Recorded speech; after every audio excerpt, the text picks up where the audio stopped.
Okay, I'm going to show you how to change this rear license plate, light, frame, rear door handle, whatever you want to call it here.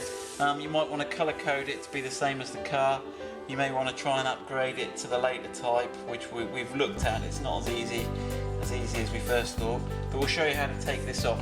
As a side note, if you want to change just the number plate lights under here, we'll do a separate video of how to change those, but you don't need to take the whole lot off if you're doing that. It would also help this process if you were changing the rear wiper, but we'll do a thing for that. Right, let's get started. Okay, so you need a Phillips screwdriver, and in these two little pull down catches, do you want to get the light out there? There you go, you can see we've got two of these. Now we've just had this off, so we've rehearsed this video to try and make it a bit quicker.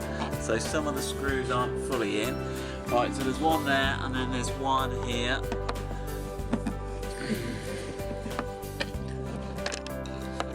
Caught it, there you go. If you want to look at the screw, just to see what they're like, both of them are the same left and right.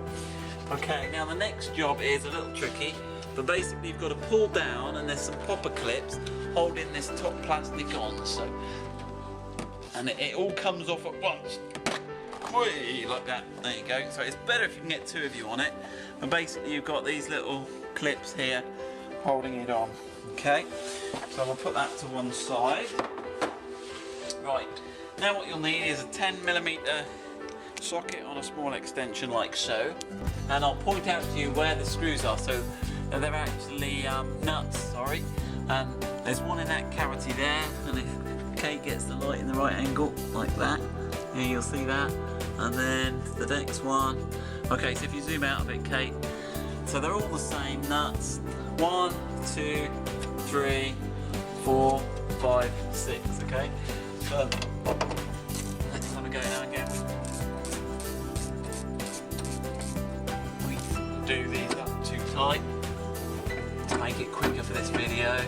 Okay, so if you get them off, so that's what they're like, the little nylock flanged nuts, and there's 6 of those. 1, 2. Now while I'm doing this, Kate can show you where the rear wiper motor is. So if you need to change your rear wiper motor, it looks like it's held on with these bolts here, but we can do a separate video for that. That was more just in case having a look around while I was pulling these nuts off. There we go, so try not to drop them as you do it.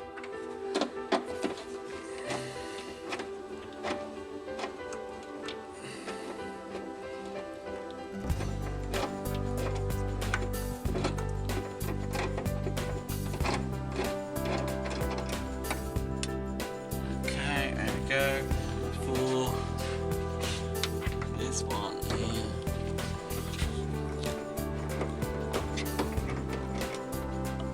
5, and the last one just up in here.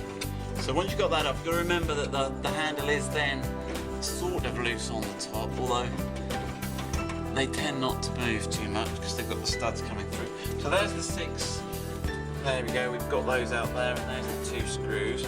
So that's right. Now what we need to do is remove this connector here. So you can see you've got a little push bit there.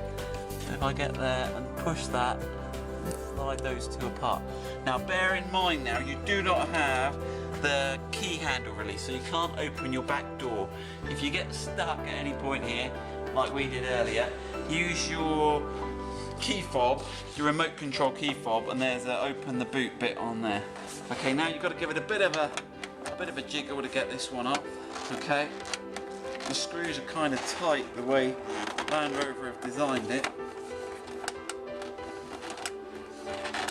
Okay, so there you go. So you see these, where it's tight here is these studs here, they're catching on the edge of the paintwork.